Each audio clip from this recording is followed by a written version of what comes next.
This video is made possible by the Great Course Plus. Start your free trial by clicking the link in the descriptions. In July 2017, Jeff Bezos made history and surpassed Bill Gates as the richest man in the world with the net worth of $153 billion. To understand this scale of wealth, let's look at some numbers. Earlier this year, Jeff announced that he is separating from his wife, Mackenzie, but because they lived in Seattle, his wife has the right to a large portion of his wealth. To be more precise, $35 billion. That will make her third richest woman in the world. But Jeff isn't worried because he will still be one of the top list on the other $110 billion. That's how rich Bezos is. He can afford the divorce and still be one of the top on the Forbes list.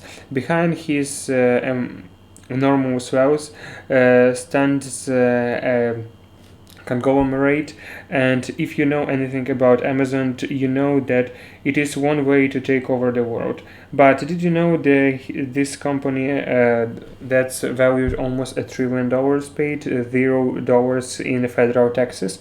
To understand how this guy with such a loud laugh is making billions of the dollars while not paying taxes at all, we have to take a look at history. We know Amazon as the place to go for online shopping, but for Netflix, Uber, and thousands of other, Amazon is their way to internet. They rely on Amazon Web Services for their websites to function. What started as the side project to support Amazon.com quickly grew into the multi-billion-dollar company by itself, earning more money than Amazon ever had.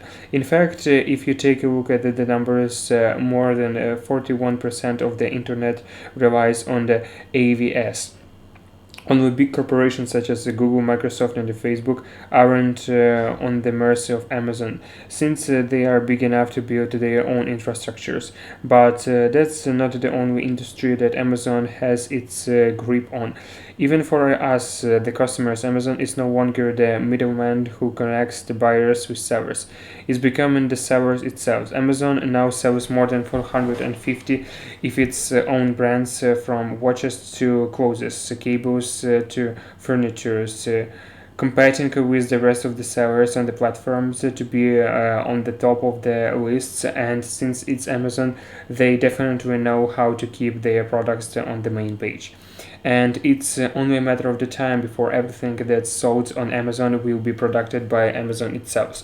For Amazon boxes to reach your door, it needs to go through many hands, from the trunk to a plane or to a van, and maybe then your doorstep.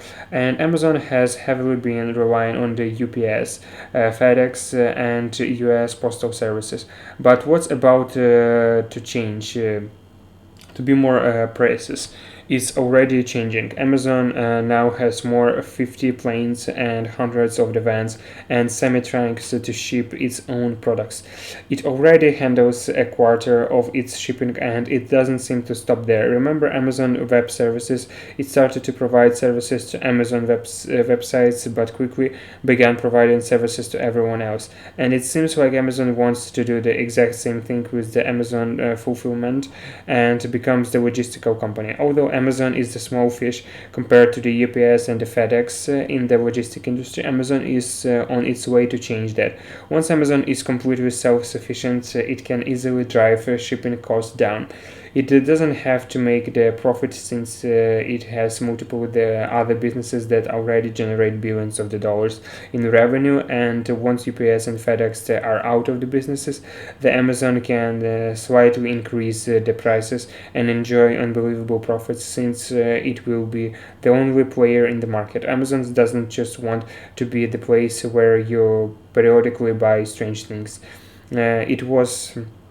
It wants to buy groceries at Amazon's, and while you purchase whole food market. Many of us still prefer to physically go to the store, but we all know that it is about to change, and Amazon doesn't want to miss the opportunity to take over the industry. The grocery businesses is definitely competitive, but no one is more qualified to do that than Amazon. They have the technology, experience, and money. Even without Netflix relies on Amazon. Amazon is on its way to change that. In 2010, Amazon launched Amazon Studios to challenge Netflix. Of course, they are too small to be compared to Netflix, but what's that bookstore manager said when Amazon started selling books online? They will keep pouring money and creating as many shows as they need to convince you to switch to Amazon Studios. And unlike Amazon, UPS, FedEx, and Netflix do not have a side besides that earns them the pile of cash. You see, Amazon is playing the long game instead of making a profit. Amazon simply reinvests its revenue back into the company to grow bigger and faster. In fact, sometimes the company didn't even make the profit because they poured every dime they made back into the company to take over other industries and reported a loss, although they could have made billions of the dollars in the profit. And when you make a loss as the company, you can carry them forward and write them off from the future tax bills, which is what Amazon has been doing. But that's not at all. Every nation wants its companies to be technologically competitive, so they encourage companies to spend more and more research and development. Governments offer tax credits, and Amazon is simply taking full advantage of that. It's spending billions of the dollars to automate its warehouse, for example, build better guards and voice assistants like Alexa. It's improving its web services to stay competitive to the powering billions of the Amazons go, for example. On the top of that, the recent changes by the Donald Trump on the tax code made it even better for the Amazon. Now they can write off their depreciations right from the beginning instead of the splitting it for the multiple decades. And then there is the stock-based compensations. It's actually the common practice among the companies. Instead of paying the employees in the cash, Amazon pays them in Amazon shares that it creates out of the nothing, and then simply writes off these shares from its tax bills.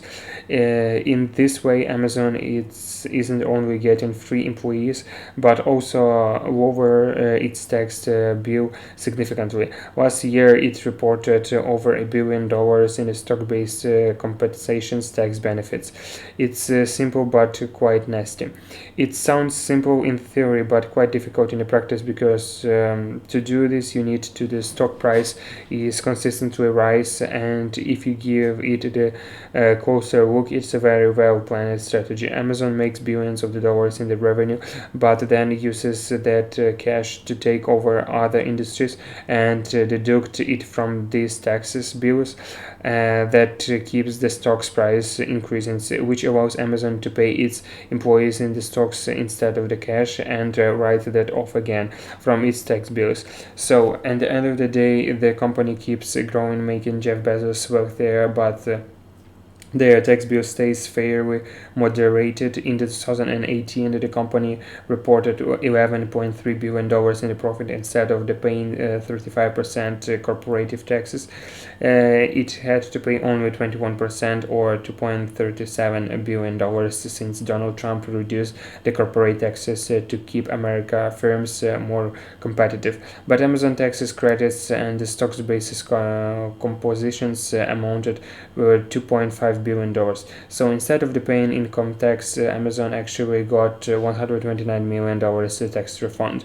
In fact, it wasn't their first year. A year prior to that, in 2017, the company also paid nothing on its 5.6 billion US profits and claimed tax funds on the 140 million. It seems like Bezos' long-term strategy paid off. Just to be clear, that doesn't mean that Amazon doesn't pay taxes at all. It still pays states, local, international taxes, for example, but their tax bills is significantly smaller compared to the size.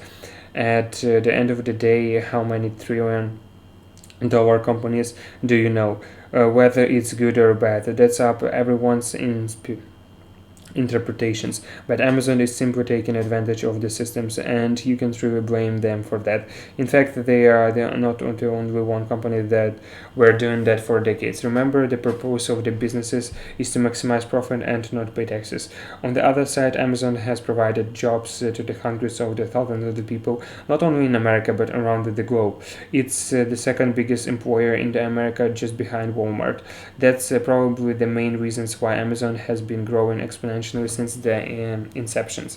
If you are invested just $1,000 in Amazon back when it was founded, you would have made $1.3 million by 2018. Don't worry if you have missed the opportunity, because the stock market is filled with such opportunities. Even if you know nothing about the stock market, this course on the stock market by the Great Courses Plus will teach you everything you need to know. I have taken the courses. It's simple, clear, and straightforward. They have great courses from the top professional from the LY Large and other great universities, and a huge library over 11,000 videos, lectures about anything that interests you, since math, history, literature, you name it. Perhaps you wanted to learn about the inventions that changed the course of the history. Then you have to take the course by the Bernard Cousin. You can try the Great Course Plus with the free trial that are offering you. Click the link in the description to get your free trial today, or go to the greatcourseplus.com.